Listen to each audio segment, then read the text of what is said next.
So guys, GST में अगर आप गुड्स को ट्रांसपोर्ट करते हो तो आपको पता है ई वे बिल बनाना है। अगर आप गुड्स चाहेंगे, आपके जो कन्वेंस है वो ओवर डायमेंशनल कार्गो है या other than over dimensional cargo है। स्क्रीन पे देख सकते हो जो ओवर डायमेंशनल कार्गो होते हैं वो काफ़ी हैवी होते हैं। इस केस में अगर आपने 20 किलोमीटर का डिस्टेंस ट्रैवल करते हो तो आपको ई वे बिल की जो वैलिडिटी होती है वो 1 दिन की मानी जाती है। 20 किलोमीटर से ऊपर होता है तो एडिशनल जैसे जैसे चलता रहेगा, एडिशनल 20 किलोमीटर और पार्ट देर ऑफ, जैसे ही और 20 किलोमीटर आएंगे या कुछ 15 किलोमीटर और आ रहे हैं तो 20 किलोमीटर तक एडिशनल 1 डे मिल जाता है। सर हमें यह पता है, हमें आप ये क्यों बता रहे हो? जो केस मैंने आपको बताना है उसमें एक यही गड़बड़ हुई है। क्लाइंट ने क्या किया है, क्लाइंट ने उनका नॉर्मल सामान था, vehicle type other than over dimensional था, बट उन्होंने व्हीकल टाइप क्या लिख दिया गलती से, ओवर डायमेंशनल कार्गो। अब आप ध्यान से समझना, कोई पर्सन ओवर डायमेंशनल कार्गो अगर लिख रहा है तो उसकी इंटेंशन सामने वाला ऑफिसर क्या समझेगा कि इसने जान के लिखा हुआ है ताकि इसको 20 किलोमीटर तक 1 दिन की वैलिडिटी मिल जाए। बिकॉज अगर other than over dimensional cargo होता, नॉर्मल ट्रक जा रहा है, भारी ट्रक नहीं है, तो उस केस में हर 200 किलोमीटर पे 1 दिन मिलता है। तो अगर हम ये लिखेंगे तो हमें तो 20 किलोमीटर में 1 दिन मिल जाएगा।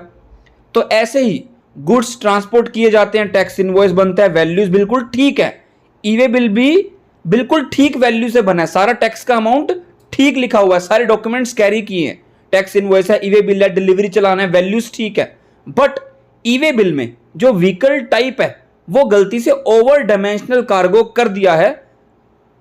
करना क्या था, other than over dimensional cargo.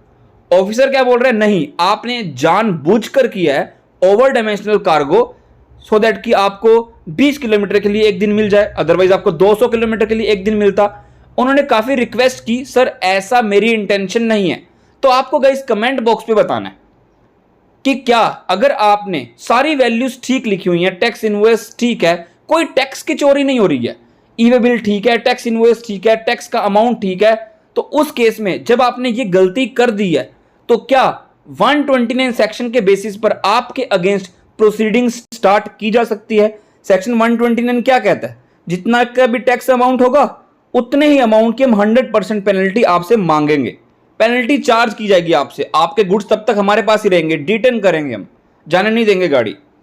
तो गाइज आपको जरूर बता देना है। सो अगर आप चैनल पे नए आए तो चैनल को सब्सक्राइब कर लो, बेल बटन को प्रेस कर लो और वीडियो को लाइक करना मत भूलना, बिकॉज आपका एक लाइक गाइज हमें काफी मोटिवेट करता है ऐसी वीडियोस अपडेट्स टाइमली शेयर करने में। So let's get started.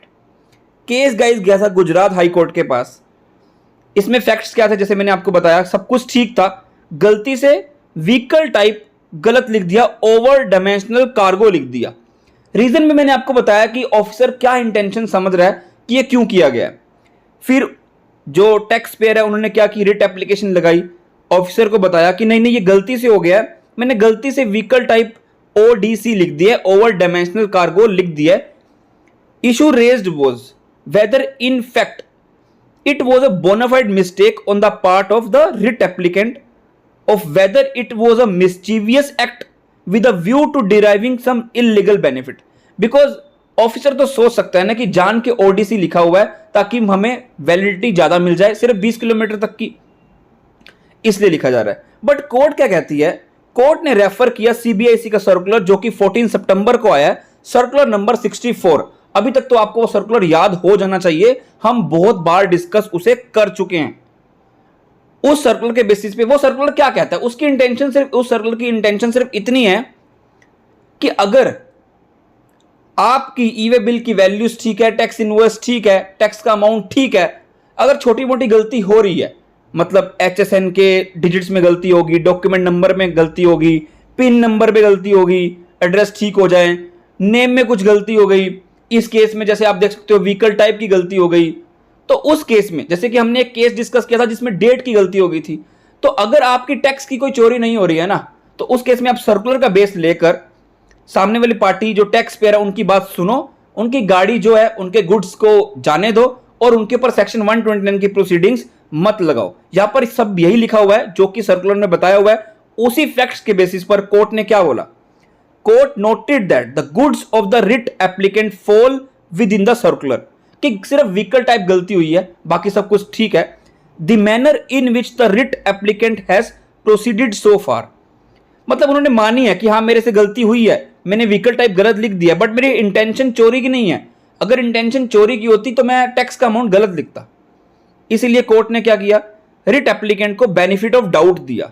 The court has quashed the notice and order of detention passed by the department, because department ने क्या किया था, डिपार्टमेंट ने गाड़ी पकड़ ली थी, गुड्स को डिटेन कर लिया था, इसलिए उस ऑर्डर को क्वेश्चन कर दिया, सेट असाइड कर दिया और असेसी के फेवर में डिसीजन लिया, कोई पेनल्टी नहीं लगेगी। हाँ, इस सर्कुलर के बेसिस पे आपको 1000 रुपए देने पड़ सकते हैं, 500 सीजी, 500 एसजी, आईजीएसटी के केस में 1000 रुपए आईजीएसटी।